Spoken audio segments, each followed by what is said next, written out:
Hmm, recorder on হয়ে গেছে। আমরা এখন ক্লাস স্টার্ট করে দিই। যারা আসেননি তাদের জন্য আমাদের দুঃখ প্রকাশ করা ছাড়া আর কিছুই করার নেই।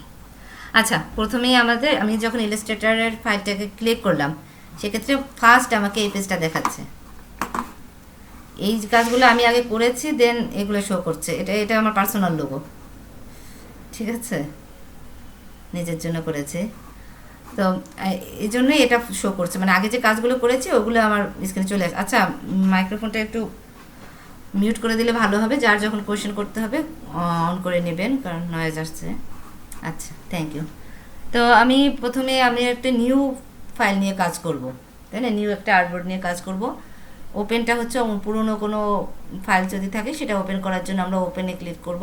ওপেনে ক্লিক করলে দেখেন এই যে আমাকে আমার ডেস্কটপে নিয়ে যাচ্ছে বা আমার কম্পিউটারে নিয়ে যাচ্ছে। যে কোনো একটা ফাইল ওপেন করার জন্য আমি ক্যান্সেল করে দিলাম, আমরা তো কোনো ফাইল ওপেন করব না। তো আমি নিউতে ক্লিক করি। নিউতে ক্লিক করে এখন যে বোর্ডটা দেখতে পাচ্ছেন, এটা হচ্ছে আমার আর্টবোর্ড সেটিংয়ের জন্য অপশন।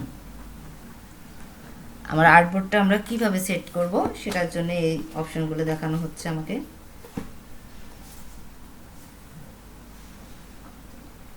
ওকে, প্রথমেই আমাদের দেখাচ্ছে রিসেন্ট লেখা দেয়। এই রিসেন্টে হচ্ছে আমি রিসেন্ট যে সাইজের আর্টবোর্ড নিয়ে কাজ করেছি সেই আর্টবোর্ডগুলো আমাকে শো করছে। এই দেখেন 4x4, একটু আগেই আমি এই আর্টবোর্ডটা নিয়ে কাজ করেছি, এই জন্য আমাকে এটা শো করছে। তারপরে সেভড আইটেম হচ্ছে আমি যদি কোনো আর্টবোর্ড আমার পছন্দ মতো কোনো সাইজ, যেটা নিয়ে আমার বারবার কাজ করতে হয়, আমি চাইলে কিন্তু সেটা সেভ করে রাখতে পারি। যে বারবার আমি এখানে নিব, তার সে থাক না, আমি বরং একবারেই নিই, একবারে সেভ করে রাখবো। 2-3টা সাইজ আমার পছন্দ, ওই সাইজটা আমি সেভ করে রাখবো। যেমন একজন শুধু বিজনেস কার্ড নিয়ে কাজ করেন, তো তিনি বিজনেস কার্ড নিয়ে যিনি সবসময় কাজ করেন, তিনি কিন্তু অবশ্যই বিজনেস কার্ডে করবেন, মানে একই বিজনেস কার্ডের সাইজ তো একই। সো বারবার তো আমার আর ইচ্ছে করবে না, তাই না? তো বারবার আমি যদি না করি, আমি বিজনেস কার্ডের এখানে সাইজটা তৈরি করি। বিজনেস কার্ড হচ্ছে 3.5/2। তো এই সাইজ মেজারমেন্টটা আমি এখানে সেভ করে রাখবো। সেভ করে রাখলে আমি এখানে ক্লিক করব আর নিব, ক্লিক করবো আর নিব। আমার বারবার আর্টবোর্ডটা সেট করা লাগছে না। এরপর হচ্ছে মোবাইল স্ক্রিনের জন্য কিন্তু আমরা অনেক কাজ করে থাকি। তো মোবাইল স্ক্রিনের জন্য কাজ করতে হলে আমাকে মোবাইলের এই সাইজটাই আমাকে নিতে হবে। তো বিভিন্ন মোবাইলের সাইজ অনুযায়ী এখানে কিন্তু এই যে iPhone, iPad pro, iPad retina, এগুলো কিন্তু দেয়া আছে। তো এই সাইজগুলো জন্য অনেকে ইউআই/ইউএক্সের কাজ করার জন্য কিন্তু এই সাইজগুলোর প্রয়োজন হয়। এরপরে কি ওয়েবে কাজ করার জন্য যে পেজগুলো লাগে, যিনি ওয়েব ডিজাইনের কাজ করেছেন তিনি বুঝবেন। ওয়েবে পেজ মানে কাজ করার জন্য যে সাইজগুলো লাগে সেই সাইজগুলো এখানে আছে ওয়েব ডিজাইনের জন্য। আচ্ছা, এরপরে প্রিন্টের জন্য যেগুলা আমরা যে পেপারগুলো প্রিন্ট করি, সেই পেপারের উপর নির্ভর করে এই সাইজগুলো তৈরি করা। যেমন লিগাল পেপার, তারপরে A4 সাইজ, লেটার সাইজ, এগুলো কিন্তু আমরা এইভাবেই সেট করে থাকি। তো সেখানে এখান থেকে আমি সরাসরি নিয়ে যেতে পারবো। তবে আমাদের সাধারণত ক্লায়েন্ট যে কাজ দেবে, ক্লায়েন্ট বলে দেবে যে আমার এই সাইজের একটা বিজনেস কার্ড লাগুক, বা আমার একটা এই সাইজের ফ্লায়ার লাগবে বা বুস্টার লাগবে, এগুলো সাইজ বলে দেবেন। তারপরে এখানে দেয়া আছে বাই ডিফল্ট। এরপর হচ্ছে ফিল্ম অ্যান্ড ভিডিওর জন্য কিন্তু সাইজ আলাদা। অর্থাৎ আমরা যে ভিডিও এডিটিং করি, ভিডিও এডিটিংয়ের যে প্যানেলটা, ওই প্যানেলে একটা আলাদা সাইজ দেওয়া আছে। সেই সাইজটা অনুযায়ী আমাকে একটা বোর্ড বানাতে হবে বা একটা ব্যাকগ্রাউন্ড বানাতে হবে, সেক্ষেত্রে এটা দেয়া থাকে। এবার হচ্ছে আর্ট অ্যান্ড ইলাস্ট্রেটর। এবার আর্ট করার জন্য, ড্রয়িং করার জন্য এই বিভিন্ন রকম সাইজ আছে, সব সাইজ আর কি। ওভারঅল মোটামুটি অনেক রকম সাইজে দেওয়া আছে, B4, A4, বিভিন্ন রকম। তো এটা হচ্ছে পিক্সেলে আছে, না পয়েন্টে আছে এগুলো। ওকে, তাহলে আমরা এখন শুরু করি। আমরা প্রিন্ট ভার্সনে যাই হোক, এবার আমরা ডাইনে আসছি। ডাইনে যে প্যানেলটা দেখতে পাচ্ছেন,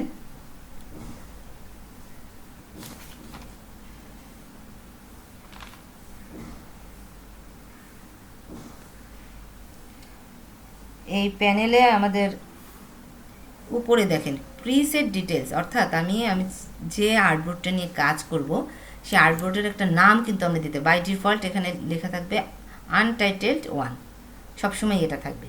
তো আমি এখানে চাইলে আগে থেকে যে বিজনেস কার্ড করব আমি লিখে দিলাম বিজনেস কার্ড, বা কোন কোম্পানির জন্য করব বা কার জন্য করছি এটাও আমি লিখে দিতে পারি চাইলেই।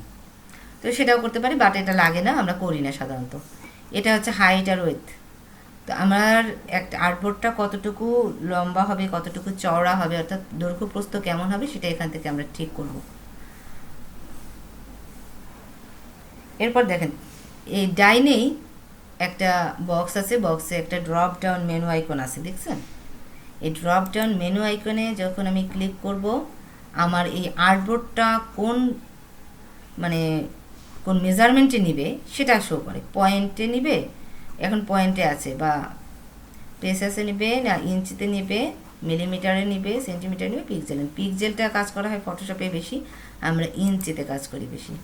তো ইঞ্চিতে যেহেতু কাজ করব, আমি এখানে দেখেন ইঞ্চিতে দেওয়ার পরে আগের যে পয়েন্টের যে মেজারমেন্টটা ছিল ওটা কিন্তু ইঞ্চিতে ডাইভার্ট হয়ে গেল অটোমেটিক্যালি।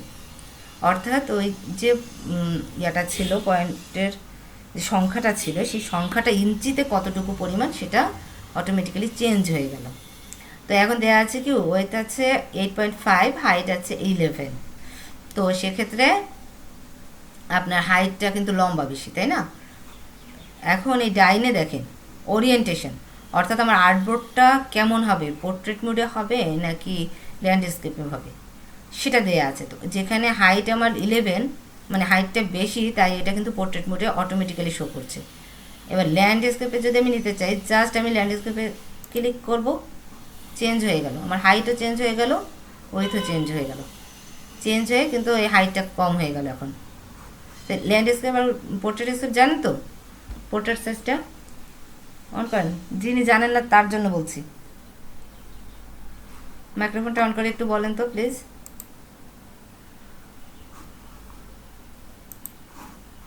হ্যালো হ্যালো,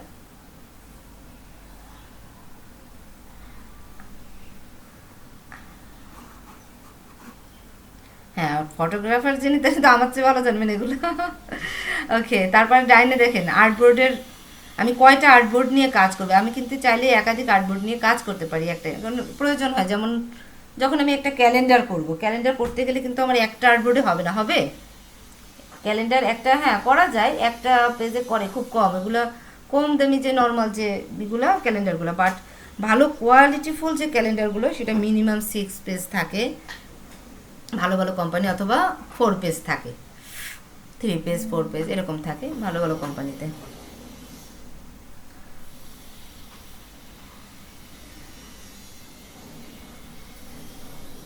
আচ্ছা আচ্ছা, মোবাইলে সবসময় ডাটা রাখবেন যাতে ক্লাস মিস না যায়, ঠিক আছে?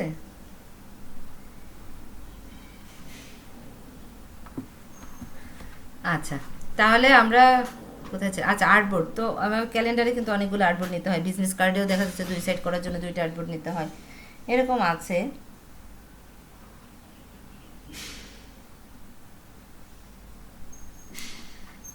আচ্ছা, এখানে আমি আর্টবোর্ড 2টা, এই যে উপরের দিকে দেখেন, উপরে যখনই আমি ক্লিক করতেছি উপরে কিন্তু বাড়তেছে, নিচে ক্লিক করতেছে কমতেছে, কমতে কমতে 1-এর নিচে কিন্তু আর নামবে না। অর্থাৎ আপনার মিনিমাম একটা আর্টবোর্ড তো নিতেই হবে, ঠিক আছে?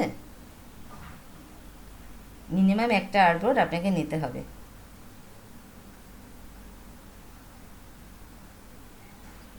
আচ্ছা আমি বলছি, আর্টবোর্ড বলতে আমি যার উপর আঁকা আঁকি করবো, ঠিক আছে? আমি একটা কাগজ নিয়ে, যে যিনি ড্রয়িং করেন তিনি কি একটা কাগজ নেন না, কাগজটা নিয়ে একটা পেপার নেন, পেপারের উপরে পেন্সিল দিয়ে আঁকা আঁকি করেন। তো আমরা এখন ডিজিটাল যুগে আছি না, এখন আমরা ড্রয়িং করব কোথায়? কম্পিউটারে সরাসরি। তো সেই কাগজটা, যে কাগজটার উপরে আমরা ড্রয়িং করব,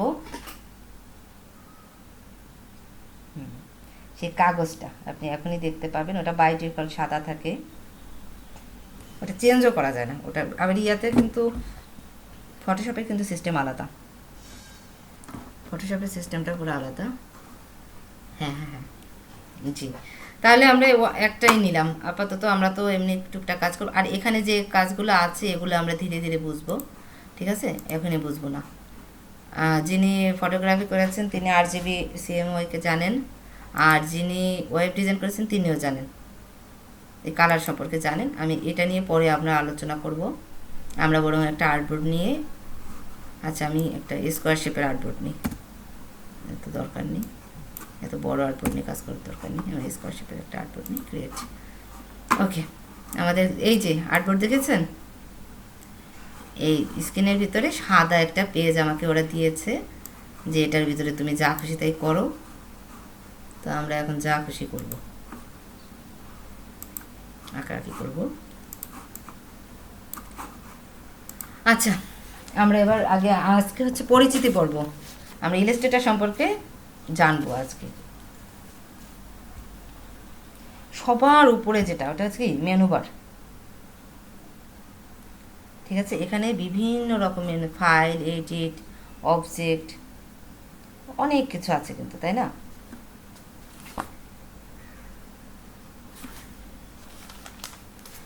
এখানে যে ফাইল থেকে, ফাইলে যখন আমি ক্লিক করব নিউ, অর্থাৎ আমি যদি আর একটা এই আর্টবোর্ডে কাজ করব না, আমি আরও একটা আর্টবোর্ড নিয়ে কাজ করতে চাচ্ছি, নিউতে ক্লিক করলে আর একটা আর্টবোর্ড চলে আসবে।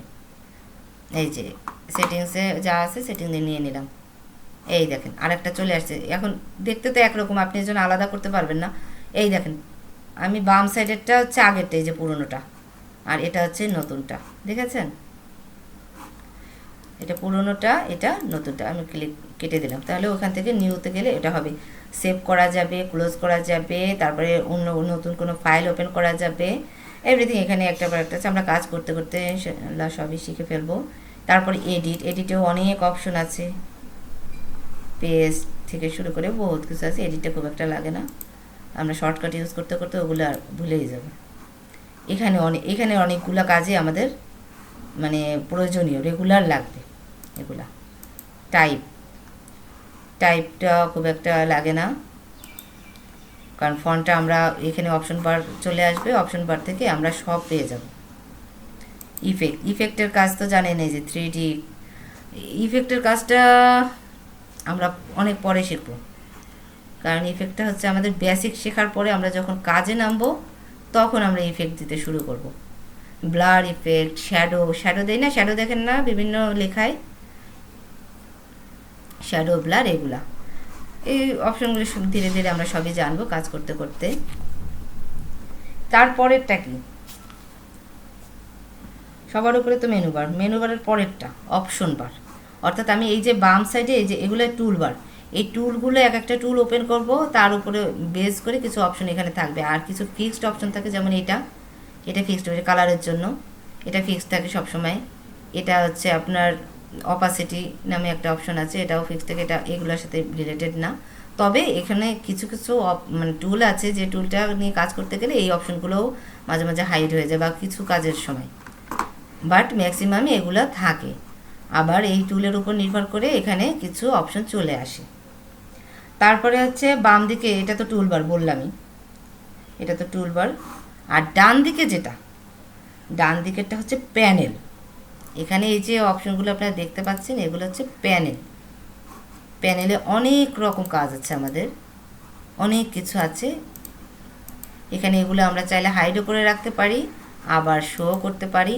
আবার দেখা যাচ্ছে সবসময় যে জিনিসগুলো লাগে ওইগুলো শুধু এখানে রেখে অন্যগুলো আমি সব ডিলিট করে দিলাম, যেগুলো আমাদের লাগে না অতটা, এগুলো আমরা ডিলিট করে রাখি, সমস্যা কি, জায়গাটা একটু মানে স্পেসটা বেশি পাওয়া যায় আর একটু ফাঁকা দেখতে লাগে।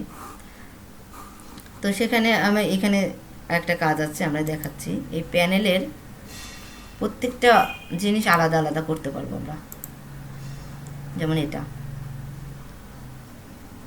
আমি চাইলেই এই যে আলাদা করে নিয়ে আসতে পারতেছি, দেখছেন? আবার লেয়ারে যান, লেয়ার এরিয়াটা, সরি এইটা, হ্যাঁ এটাও আমি আলাদা নিয়ে আসতে পারতেছি। আবার লেয়ারটা আলাদা নিয়ে আসতে পারতেছি, অ্যাসেটটা আলাদা নিয়ে আসতে পারছি না? প্রত্যেকটা কিন্তু আলাদা আলাদা করতে পারছি। আবার আমি ওখানে নিয়ে সেটও করতে পারবো, এক এক করে আবার সেট করে দিই। এই যে সরি, এটার নিচে এটা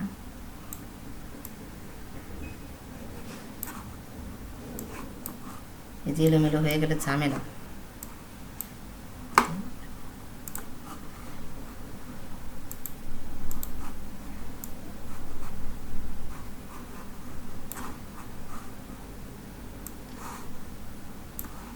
জোড়া নীল রং দেখেন, এটা যখন আমি নিয়ে যাচ্ছি না তখন একটা নীল দেখাচ্ছে, নীল একটা দাগ দেখাচ্ছে, ওই দাগটা দিয়ে বোঝাচ্ছে যে এটা আপনার ওটার সাথে জয়েন্ট হয়ে যাবে। না, আমি সব এলোমেলো করে ফেললাম।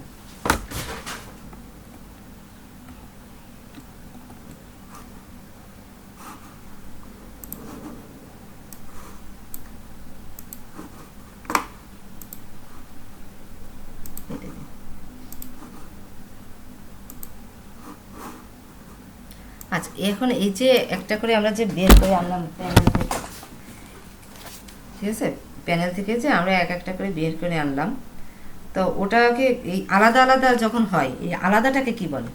এটারও কিন্তু একটা নাম আছে, তাই না?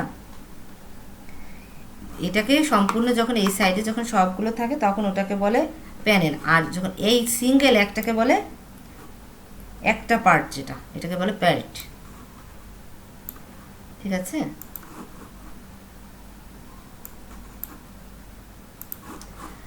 তো এখানে আমাদের অতটা মানে রিঅ্যারেঞ্জের প্রয়োজন হয় না। আমাদের যখন যেটা প্রয়োজন হয় আমরা এই উইন্ডোজে যাব, ওটা নিয়ে আসব, আবার অবজেক্টে যাব, সেটা নিয়ে কাজ করব, এইভাবেই করা হয়। ওইখানে যে এত কাহিনী করার কোনো দরকার নেই। আমরা এখন টুল নিয়ে একটু কাজ করি, আমরা টুলের পরিচিতিটা দেখি। ফার্স্ট আমার মাউসটা যেখানে চলে গেছে, এটা দেখেন নেওয়ার সাথে সাথেই দেখাচ্ছে সিলেকশন টুল, নামটা কিন্তু শো করছে, তারা প্রত্যেকটা এভাবে নাম শো করবে। আর ফটোশপে যেটা করবে, ফটোশপে আপনার কাজও শো করে দিবে, যে এইটা দিয়ে কী কাজ করা হয় সেটাও শো করে দিবে। তো সিলেকশন টুল দিয়ে আমাদের কী কাজ, এখন সিলেকশন টুল দিয়ে কী কাজ এটা বুঝতে হলে আমাকে শেপ নিতে হবে, একটা অবজেক্ট এখানে নিতে হবে। অবজেক্ট ছাড়া এই সিলেকশন টুলের কোনো কাজ নেই। তো সেক্ষেত্রে আমরা কি করতে পারি, একটা শেপ নেব। আমরা একটু নিচে নামলে এই যে এটা দেখেন রেক্ট্যাঙ্গেল টুল দেখাচ্ছে, এখানে কয়েকটা, যদিও এটা রেক্ট্যাঙ্গেল টুল উপরে আছে তাই রেক্ট্যাঙ্গেল নামটাই দেখাচ্ছে। এটা হচ্ছে শেপ টুল। তো শেপ টুলের ভিতর কয়েকটা অপশন আছে, এই দেখেন। এটা বের করব কিভাবে, আমি এই কর্নারে ছোট্ট একটু সাদা আইকনের মতো দেখাচ্ছে, ওটায় যদি আমি ক্লিক করি,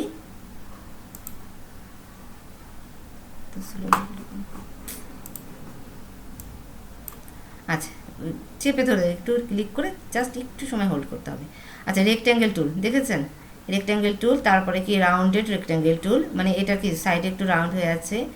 এলিপস টুল, পলিগন টুল, স্টার টুল, এটা যদিও খুব কাজে লাগে না, এটা লাইট ইফেক্টের জন্য খুব একটা ইউজ হয় না। ঠিক আছে, এটা খুব একটা ইফেক্ট কাজ করি না আমরা। আচ্ছা, আমরা রেক্ট্যাঙ্গেল টুল দিয়েই শুরু করি। স্টার টুলও কিন্তু আছে, রেক্ট্যাঙ্গেল দিয়ে শুরু করি। আমরা একটা রেক্ট্যাঙ্গেল শেপ নিই। বাই ডিফল্ট এটা সাদা কালার হয়ে আছে, আমরা কালারটা চেঞ্জ করি আপনাদের বুঝতে। আচ্ছা, পরে চেঞ্জ করছি। এখানে কি কি দেখাচ্ছে, এখন তো সিলেক্ট হয়ে আছে তাই দেখাচ্ছে। আমি যদি সিলেক্টটা অফ করে দিই, এখন দেখাচ্ছে একটা সাদা কালো রঙের একটা স্টক দেখাচ্ছে অনলি। ভিতরে যে কিছু আছে কিনা এটা বোঝা যাচ্ছে না, কারণ আমাদের আর্টবোর্ডটা হোয়াইট আর আমাদের শেপটাও হোয়াইট, তাই ভিতরে যে আছে বোঝা যাচ্ছে না। কিন্তু আমার মনে হচ্ছে যে ভিতরে কিছুই নেই, কিন্তু আমি একটু দেখেন বাই ক্লিক করে নিয়ে গেলাম টেনে, এখন বোঝা যাচ্ছে ভিতরে আছে, এখন কিন্তু বোঝা যাচ্ছে। কিন্তু আর্টবোর্ডে থাকাকালীন কিন্তু বোঝা যাচ্ছিল না। আপনারা রেসপন্স করেন, তা না হলে তো আমি বুঝবো না যে আপনারা আছেন। তো আমরা বাইরে নিয়ে গেলে বুঝতেছি যে ফিলে আছে। এটাকে বলে ফিল কালার, এই ভিতরের কালারটাকে বলে ফিল কালার, আর বাইরের যে রেখাটা অর্থাৎ স্টোক, এটাকে স্টোক বলে। ফিল এবং স্টোক, এইখানে দেখেন এই ফিলটাকে কালার করার জন্য এখানে একটা অপশন আছে, আবার উপরেও একটা অপশন আছে, এই অপশন বারেও একটা অপশন আছে, আর এখানে টুল বারেও একটা টুল রয়েছে আমাদের এটার জন্য, এখানে কালারটা চেঞ্জ করার জন্য। এটা হচ্ছে ফিলের জন্য, এই যে হোয়াইট যেটা আছে এটা ফিল, আর ব্ল্যাক যেটা আছে এটা স্টোক। স্টোকের যে মানে স্কোয়ার শেপটার ভিতরে দেখবেন ভিতরে কিন্তু ফাঁকা শো করছে, অর্থাৎ এটার ভিতরে কিছুই নেই, সেটা শো করছে। কেন শো করছে? কারণ এটা যে স্টোকের ভিতরে কিছু থাকে না, এটাই বোঝাচ্ছে। তো সেক্ষেত্রে আমরা স্টোকটা অফ করে দিতে পারি চাইলে। এইখানে দেখেন এর নিচে 3টে অপশন আছে, এখানে কালারের দেয়া আছে। এটা নিলে স্ট্রোকের কালার একরকম হয়ে যাবে, ব্ল্যাক যেটা রয়েছে ওটাই শো করছে। এটা নিলে স্ট্রোকটা গ্রেডিয়েন্ট হয়ে যাবে, আর এটা দিলে স্ট্রোকটা অফ হয়ে যাবে। এখন আমি সিলেকশনটা আনসিলেক্ট করে দিলাম। দেখেন এখন মনে হচ্ছে কিছু আছে আর্টবোর্ডে। হ্যালো,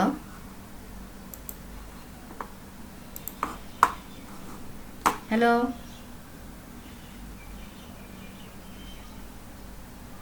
ইন্নালিল্লাহ, আমার তো নেট চলে গেছে।